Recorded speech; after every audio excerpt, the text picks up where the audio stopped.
Hare Krishna. So Krishna is helping us to understand what is Tyaga and what is Sannyasa. So Krishna quoted that this group of people say so and so things, and that group of people say so and so things. But oh Arjuna, according to me, this is what is my opinion. So that's what we saw in Shloka number 4, where he's going to speak about the three kinds of renunciation. I mean, in mode of goodness, passion and ignorance. But then this he'll be speaking only in the 7th shloka onwards, 7th to 12th. But now, Krishna is elaborating more on which things or which activities or karmas should be done without fail. That is given here in shloka number 5. Yagya dana tapaha karma na tyajyam karyameva tat yajño danam tapaschaiva pavanani manishinam.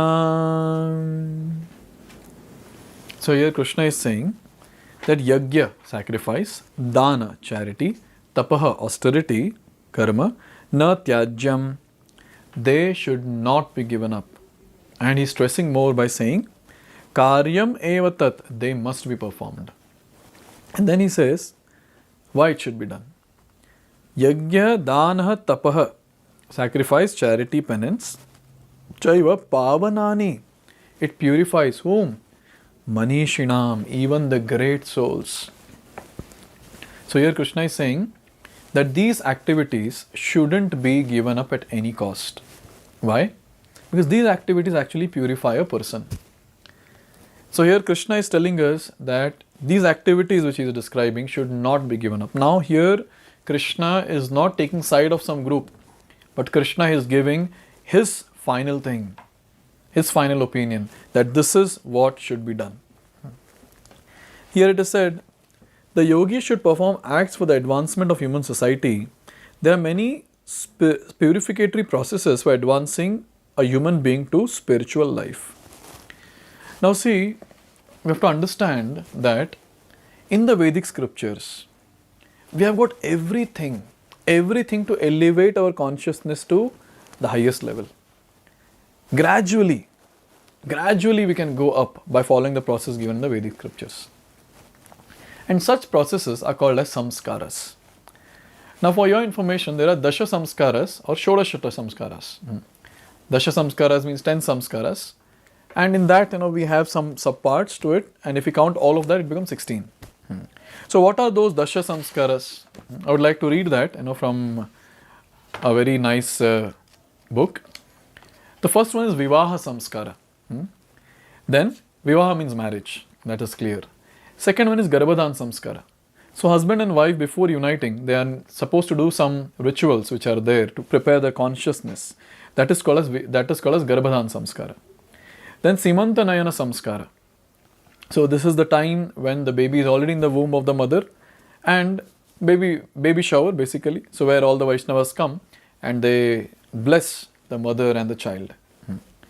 Then we have something called as Jata Karma Samskara. So Jata Karma Samskara is like the horoscope is made and all that is done. And then Namakarna Samskara. The name is given. The name which will help us to remember the Lord. Such names are given. And that is called as naming ceremony. Then we have something called as Annaprashana Samskara. So this is a samskar where first time solid food is fed to the child. Then Chuda Karna. Chuda Karna, like the first haircut. First time, the first hairs which are there, those are removed. Then Vidyarambha Samskara, where the child will start going to school. And then we have Upanayana Samskara. This is basically for the male children, where they are given initiation or the Brahman thread that is there. And Antyeshti Samskara or Antyeshti Kriya, this is done when the person dies. Now these are the Dasha Samskara, these 10 Samskaras. Obviously in between we have some subparts to it. If we count all of that, it becomes 16. Now why is it so important? All these different samskaras are meant and which are done in such a way that the person who is undergoing the samskaras will get purified.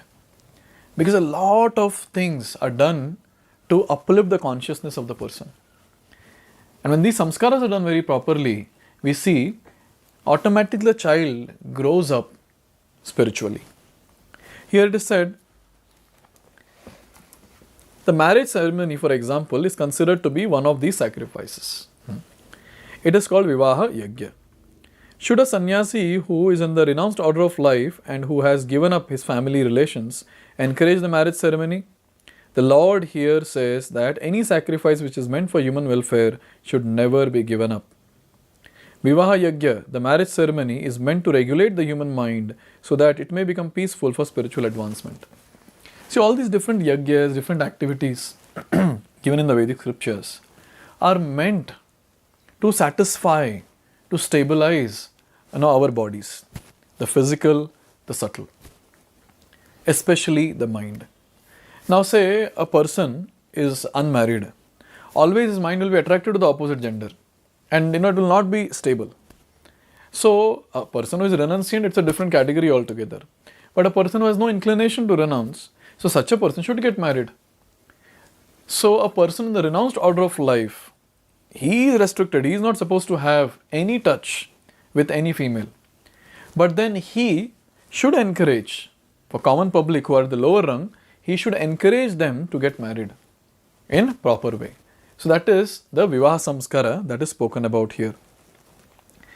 Here it is said that all prescribed sacrifices are meant for achieving the Supreme Lord, therefore in lower stages they should not be given up. So anything and everything that we have in the Vedic scriptures which aim at taking us to the higher level of Krishna consciousness, there is no question of giving that particular thing. We cannot give up that particular activity. We should do it. We should continue doing it. That's very, very important. Even as devotees, these Dasha Samskaras are very important. It has to be done. Because we are not Paramhamsas who have really achieved a very, very high consciousness level and we are directly connected to the Lord. No, we are not. So we have to make sure that these samskaras, these sacrifices should be done. But yes, the fact is that when we chant the holy names of the Lord, when we do devotional activity, that is at a very, very higher level. So our attachment and our sincerity and our mind, which is always fixed up, in the devotional process, that will decide how much these rituals should be done or how much it should be avoided. So we cannot put a blanket statement saying that, devotees need not do all this. No. It depends on how much the devotees are attached to the material things and how much they are attached to the spiritual things. Based on that, these different activities should be done. Here it is said that similarly, charity is for the purification of heart. If charity is given to suitable persons as described previously, it leads one to advancement in spiritual life. So again, be it charity, be it sacrifice or be it austerity, when it is done in a proper way as per the Vedic scriptures, what happens? We advance. We advance on the path of bhakti. So we should continue. The sacrifice should be done. And in the age of Kali, the greatest sacrifice is Harinam Sankirtan. Charity should be given. And whom should the charity be given? It should be given to the mission of Srila Prabhupada, to the mission of Chaitanya Mahaprabhu. For what? For the purpose of preaching the message of Bhagavad Gita, Srimad Bhagavatam and spreading the glories of the holy names of the Lord. Yes, austerity should be done. And that austerity which pleases Krishna. And which is that austerity? Fasting on Ekadashi. Following 4 regulative principles. No meat eating, no gambling, no illicit sex, no intoxication. Chanting minimum 16 rounds of Hare Krishna Mahamantra. So all these are very blissful austerities in the age of Kali. And when we do all this, automatically we advance. And by the end of life, we'll reach a stage where we'll be able to attain Krishna, go back home, back to Godhead. Now, he has spoken about the activities, but what is the mood in which we are supposed to perform these activities? This particular thing Krishna is going to speak elaborately in the next shloka. So let's see that in the next video. Hare Krishna. Hare Krishna, Hare Krishna.